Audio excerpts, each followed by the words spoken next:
Live and Let Die is a 1973 film. It's the 8th James Bond film. This is once again directed by Guy Hamilton, but it's the debut of Roger Moore as Agent 007. Name's Bond. James Bond.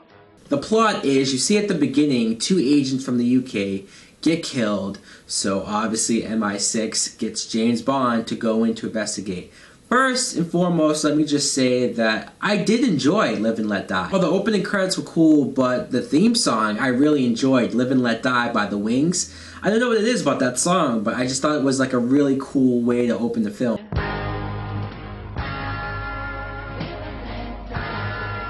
And Roger Moore as James Bond, I was really hesitant to watch him as James Bond because I've heard mixed things. I've heard he was okay, and I heard some people say that they didn't like him at all as Bond. I like how when he gets this watch from Q, and the watch can do like a bunch of things, but one of the things, it's like a magnet, and he uses the magnet to undo the zipper on this girl's dress. I'm like, yeah, he's still slick. The main antagonist is played by Yaphet Kotto, and it was interesting to see him as the villain because I know him from Nightmare on Elm Street, Part 6, Freddy's Dead, or obviously Aliens.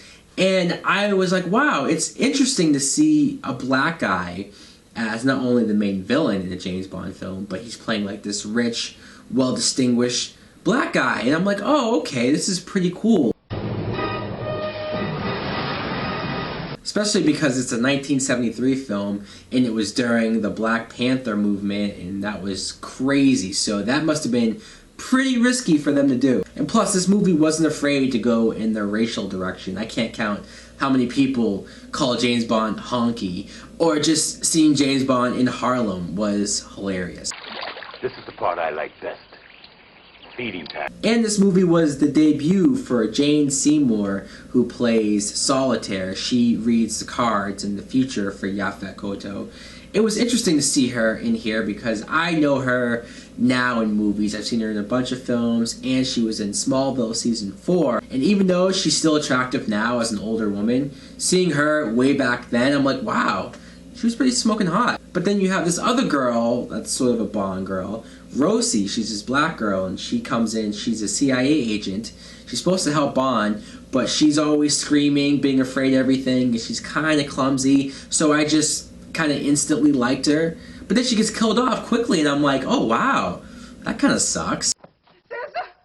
Oh, a snake. I forgot. I should have told you should never go in there without a mongoose. But this movie just had some really cool action scenes. I was surprised. Like one scene where Bond is driving this 2-layer bus, and the top layer gets broken off by this low bridge, and then that top layer blocks off the car that's chasing it, and they crash.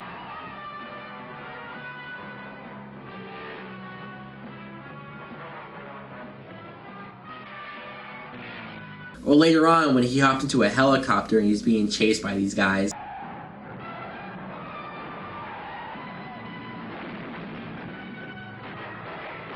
He's in this boat and he's jumping over people. He actually crashes through like a wedding. And I think that's what some people was warning me about with Roger Moore James Bond movies, is that it gets a little bit more silly. And I understand that there was a little bit silly parts, but I still liked it. I got into it. It sort of made the movie a little bit more fun for me.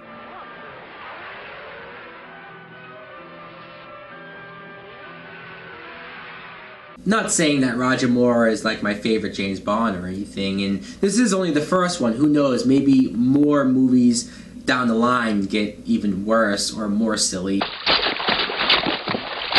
But as it is, Live and Let Die, I thought was a fun, enjoyable James Bond film. So far, Roger Moore, so good.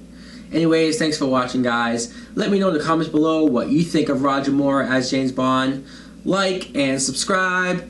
Later!